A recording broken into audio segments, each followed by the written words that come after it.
मिद्दत, जी, तबीयत कैसी है रिफत आपकी?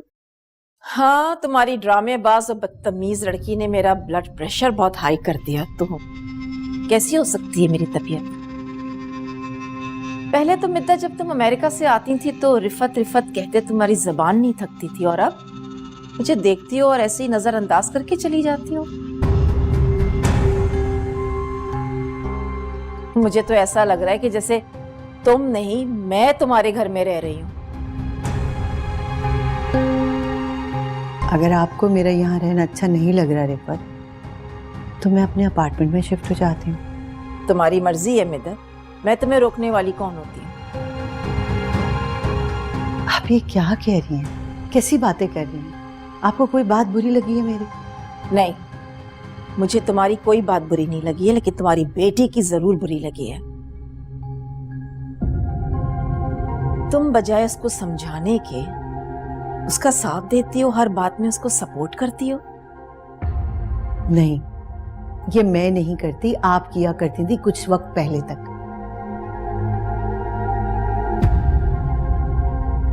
और जब मैं आपको टोकती थी तो आप कहती थी मिद्दत मेरी होने वाली बहू है, जो करती है करने दो। आपको तो इस बात का एहसास भी नहीं था कि जो जहर आप दूसरों के खिलाफ उसके अंदर भर रही हैं, वो आपके लिए भी नुकसानदेह साबित होगा।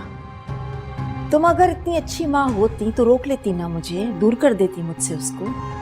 क्यों ऐसा नहीं किया तुमने? मैं मानती हूं कि मैं रमशा की अच्छी माँ नहीं बन सकी, क्योंकि मुझे उसका बाप बनना था।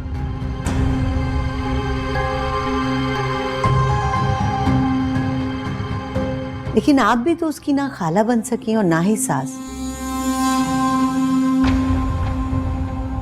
तो कम से कम अब अपनी ख्वाहिश का एहतराम कर लें, अपनी ख्वाहिश का मान ही रख लें।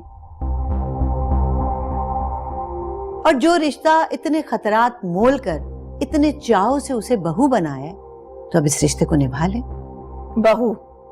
वो भी एक नकारा और बदतमीज लड़की को।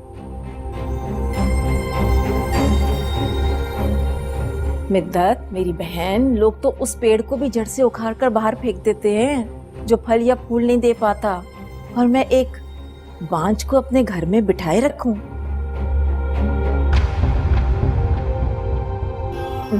ना बाबा ना। देखो मिद्दत, तुम मेरी बहन जरूर हो, लेकिन निहाल मेरी औलाद है, और औलाद के साथ मैं इतनी बड़ी दुश्मनी नहीं कर सकती कि एक बांझ को उसके पल्ले बांध दूं।